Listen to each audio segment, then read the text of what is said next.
Good morning students. आज अपने discussion कर रहे हैं क्योंकि लास्ट टॉपिक अपना कंप्लीट हो चुका था। सेल मेम्ब्रेन के डिफरेंट मॉडल्स जो थे वो कंप्लीट हो गए थे। आज अपने टॉपिक ले रहे हैं ट्रांसपोर्टेशन थ्रू मेम्ब्रेन्स। देखो इसका मीनिंग क्या है। ये कह रहा है कि जो अपने पास सेल मेम्ब्रेन थी, जैसे मान लो मैं एक मेम्ब्रेन यहाँ ड्रॉ करके बता रहा हूँ आप लोगों को, एक आउटलाइन सेल का डिस्कशन अपने कर रहे हैं। ये सपोज दैट अपने पास सेल थी और सेल की आउटर बाउंड्री जो है, आउटर बाउंड्री मींस ये नहीं है कि मतलब मैं कंप्लीट आउटर बोल रहा हूँ। प्लांट सेल में आउटर मोस्ट जो है वो सेल वॉल है। अपने एक नॉर्मल साइटोप्लाज्मिक आउटर बाउंड्री की बात करें, ये सपोज दैट सेल मेम्ब्रेन है अपने पास, सेल मेम्ब्रेन है, सेल मेम्ब्रेन। तो ये कह रहा है कि इस मेम्ब्रेन के थ्रू कौन से मटेरियल जो है या मेम्ब्रेन जो है वो कौन से टाइप के मटेरियल्स को पास आउट होने दे रही है, किसको पास आउट नहीं होने दे रही, पास आउट होने दे रही है तो कौन से मेथड से पास आउट होने दे रही है, उन सब का डिस्कशन जो है वो अपने करते हैं ट्रांसपोर्टेशन में। यानी मटेरियल की जो ट्रांसपोर्ट हो रहा है one place to another place जो है वो किस टाइप से होगा, ये आपका साइटोप्लाज्म जो है उसका डिस्कशन करेंगे। चलो, इन ट्रांसपोर्टेशन में एक टाइप का ट्रांसपोर्टेशन अपने डिस्कशन करेंगे, डिफ्यूजन। डिफ्यूजन देखो, डिफ्यूजन का मीनिंग होता है movement of any substance from high amount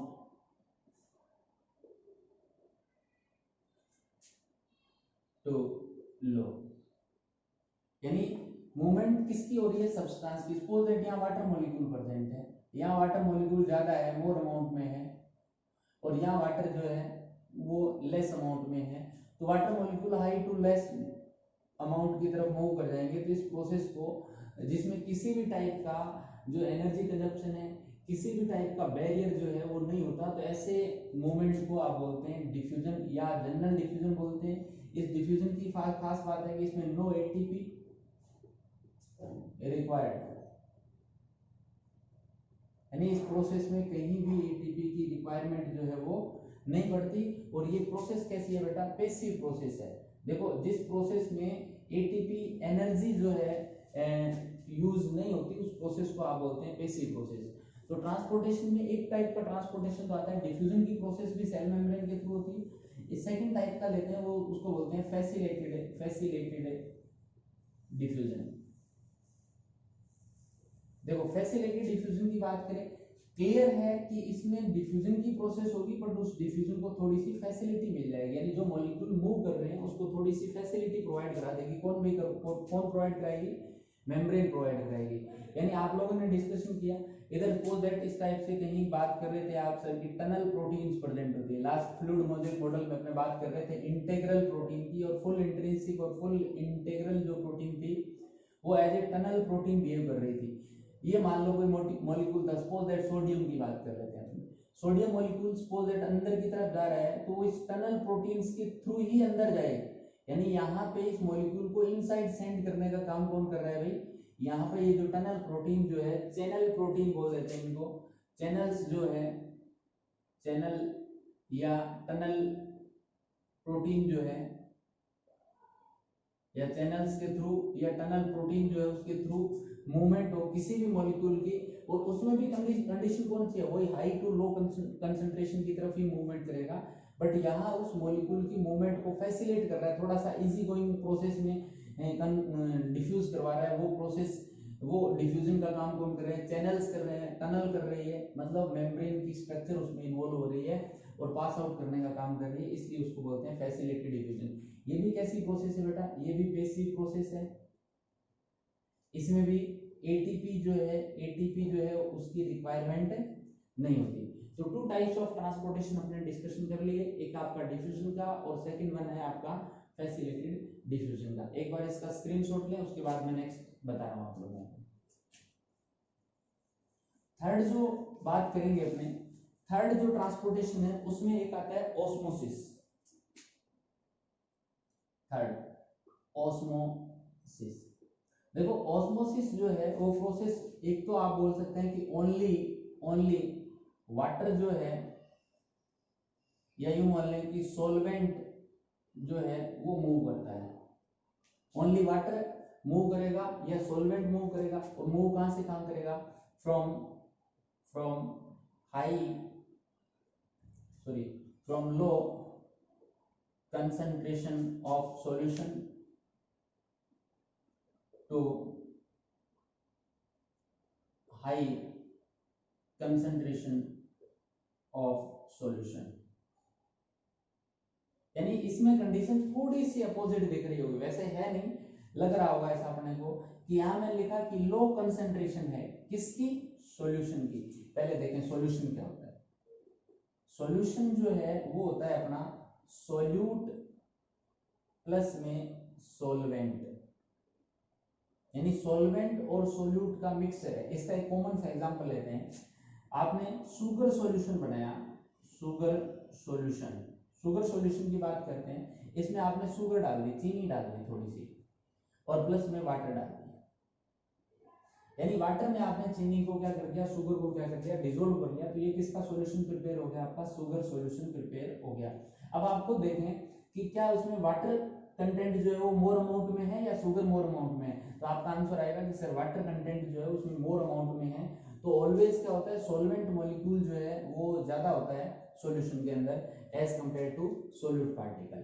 अब अपने बात कर रहे हैं कि आपने कहा कि अभी इस कंसंट्रेशन की बात कर लेते हैं। शुगर सॉल्यूशन आपने प्रिपेयर कर लिया, वन जो 100 ml शुगर आपने, शुगर सॉल्यूशन जो है, शुगर सॉल्यूशन जो है उसको प्रिपेयर किया, उसमें आपने 80 ml तो डाल दिया वाटर, और 20 ग्राम जो है वो आपने शुगर डाल दी। और इसी टाइप से आपने नेक्स्ट जो सॉल्यूशन 100 ml प्रिपेयर किया, उसमें आप लोगों ने क्या कर दिया, 70 ml तो डाल दिया वाटर,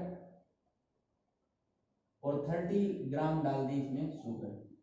तो इसका मतलब ये 30% सॉल्यूशन हो गया, और ये अपना कौन सा हो गया भाई, ये 20% सॉल्यूशन हो गया, जिसमें 20 ग्राम और 20%, जिसमें 30 ग्राम शुगर है वो 30% सॉल्यूशन हो गया। अब आप देखें कि इन दोनों सॉल्यूशन में से कंसंट्रेशन जो है वो ज्यादा किसकी है, कंसंट्रेशन ज्यादा, कंसंट्रेशन डायरेक्टली प्रोपोर्शनल होती है नंबर ऑफ सॉल्यूट पार्टिकल, यानी इसमें सॉल्यूट पार्टिकल ज्यादा, उसकी कंसंट्रेशन क्या होती है, ऑलवेज हाई होती है। तो आप बोलोगे कि जो सेकंड सॉल्यूशन है बी वाला जो है उसकी कंसंट्रेशन जो है वो क्या है, भी हाई है। तो आपने कहा कि मेम्ब्रेन्स के थ्रू एक प्रोसेस हो सकती है, वो कौन सी हो सकती है, ऑस्मोसिस की। ऑस्मोसिस में आपने कहा कि ओनली कौन मूवमेंट करेगा, सॉल्वेंट मूव करेगा, फ्रॉम कहां से कहां, लो कंसंट्रेशन ऑफ सॉल्यूशन। यानी इन दोनों सॉल्यूशन को आप कांटेक्ट में रख दें, यानी इसके अंदर तो आपने भर दिया 70% सॉल्यूशन, और बाहर भर दिया आप लोगों ने 80% सॉल्यूशन, ठीक है। तो ऐसी सॉरी 70 ml वाला मतलब 70% किया, ये 30% सॉल्यूशन हुआ, क्योंकि 30 सॉल्यूट पार्टिकल पे डिपेंड कर रहा है, और ये 20% सॉल्यूशन आउटसाइड है, यानी ए वाला आउटसाइड है और बी वाला इनसाइड है। ये आपकी मेम्ब्रेन आ गई। अब ये कह रहा है कि ये सॉल्यूशन पड़ा होगा, तो इसमें से वाटर मॉलिक्यूल जो है ना, वाटर मॉलिक्यूल, क्योंकि मूवमेंट किसकी होगी, ओनली सॉल्वेंट की, कहां से कहां होगी, लो कंसंट्रेशन। देखो 20-30 में से लो कौन सा है, आउटसाइड वाला बी वाला है, तो यहां से अंदर कौन जाएगा अभी, वाटर मॉलिक्यूल जो है, सॉल्वेंट जो है वही अंदर की तरफ मूव करेगा, from low concentrated solution to high concentrated solution. तो इस प्रोसेस को आप लोग नेम देते हैं ऑस्मोसिस की प्रोसेस। और ये ऑस्मोसिस की प्रोसेस जो है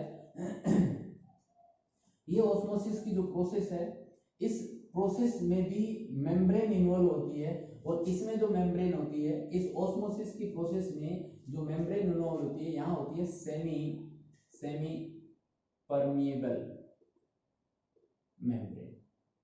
यही आप लोग बोलेंगे कि सर जो सेल मेम्ब्रेन है वो किसका काम कर रही है, सेमी परमिएबल मेम्ब्रेन का भी काम कर रही है। इसके अलावा एक बार इसका जो स्क्रीनशॉट लें अपने, फोर्थ नंबर जो है मैं इधर लिख लेता हूँ, आप फोर्थ नंबर जो ट्रांसपोर्टेशन है उसको बोलते हैं एक्टिव ट्रांसपोर्टेशन।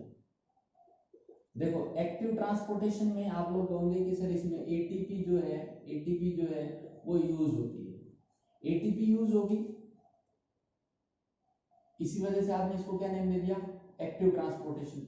अब इस एक्टिव ट्रांसपोर्टेशन वाले में भी सम प्रोटीन्स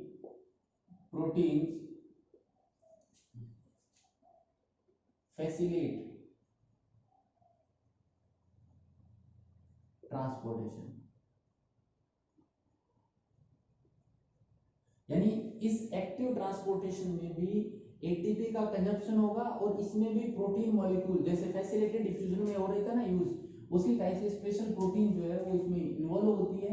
बट यहाँ एटीपी यूज करते हुए अंदर इनसाइड या आउटसाइड उसको पास आउट करेगी। और फैसिलिटेटेड वाले में क्या था कि प्रोटीन तो यूज हो रही थी बट वो उसमें किसी भी टाइप का एनर्जी कंजप्शन नहीं हो रहा था। यानी यहाँ चैनल प्रोटीन यूज हो रही थी, यहाँ सम एक्टिव प्रोटीन्स यूज हो रही है। कैरियर मॉलिक्यूल का काम करें, कैरियर प्रोटीन बोल सकते हैं। कैरियर प्रोटीन्स जो है वो यूज होगी और वो डिफ्यूजन जो है सॉरी क्या बोलते हैं मॉलिक्यूल जो है उसकी मूवमेंट कराएगी बट एटीपी को यूज करके कराएगी, इसलिए इसको आपने बोल दिया एक्टिव ट्रांसपोर्टेशन। तो ये डिफरेंट टाइप्स ऑफ ट्रांसपोर्टेशन थे जो मेम्ब्रेन्स के थ्रू हो रहे थे। इसी से रिलेटेड एक टॉपिक और आता है छोटा सा, एक बार इसका स्क्रीनशॉट लें।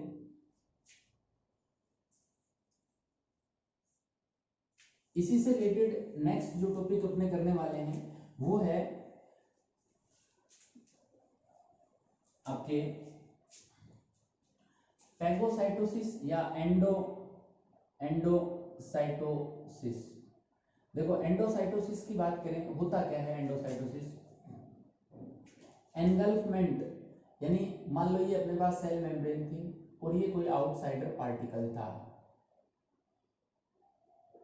आउटसाइड का कोई पार्टिकल था, आउटसाइडर पार्टिकल। इस आउटर साइडर पार्टिकल को सेल एनगल्फ करेगी, अंदर की तरफ लेगी। किस टाइप से लेगी उसको देखें डायग्रामेटिकली। फर्स्ट ऑफ ऑल ये जो पार्टिकल था वो सेल मेम्ब्रेन के कांटेक्ट में आएगा, उसके जस्ट बाद ये जो पार्टिकल है यानी मेम्ब्रेन इसको कवर करने की कोशिश करेगी। ये पार्टिकल, ये मेम्ब्रेन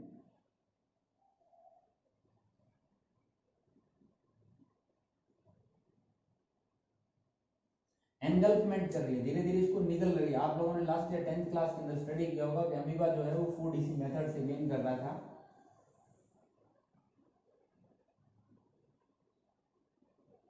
ये वो सॉलिड पार्टिकल है मेम्ब्रेन के कांटेक्ट में। और नेक्स्ट प्रोसेस में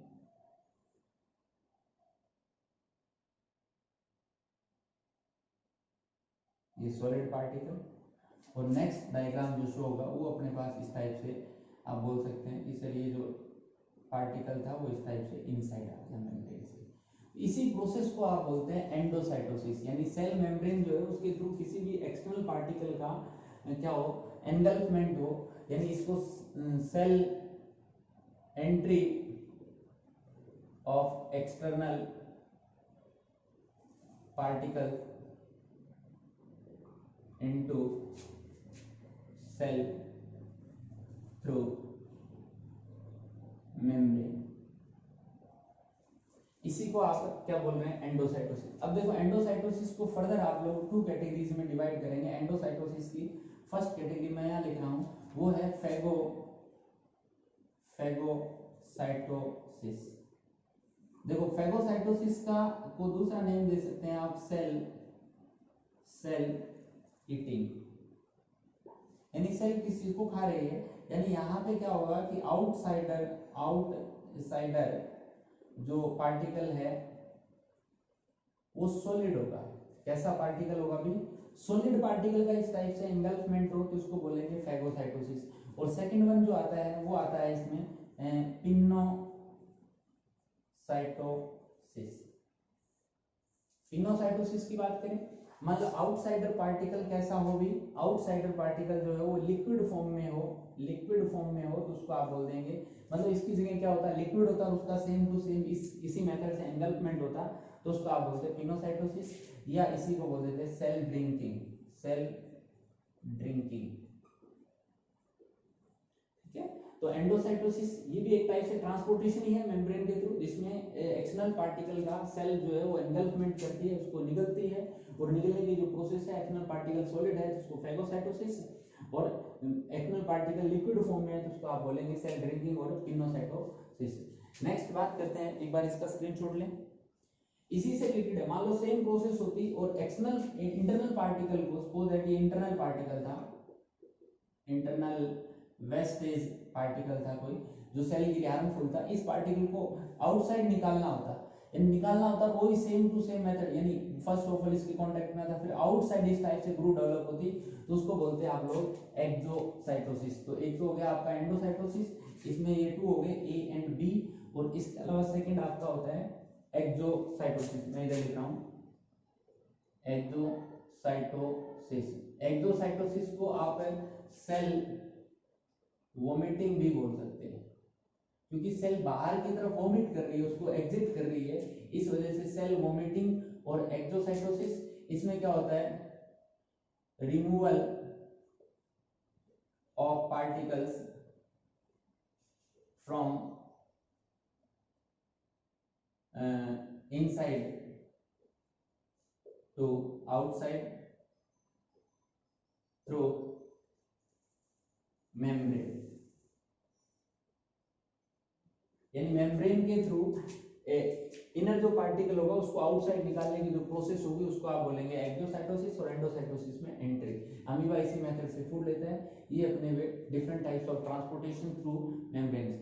नेक्स्ट टॉपिक अपने जो डिस्कशन करेंगे वो करेंगे सेल ऑर्गेनेलीज, जिसमें अपने mitochondria, chloroplast, Golgi body, lysosome, endoplasmic reticulum ये रहेंगे। तो नेक्स्ट वीडियो के लिए वेट करें। Thank you.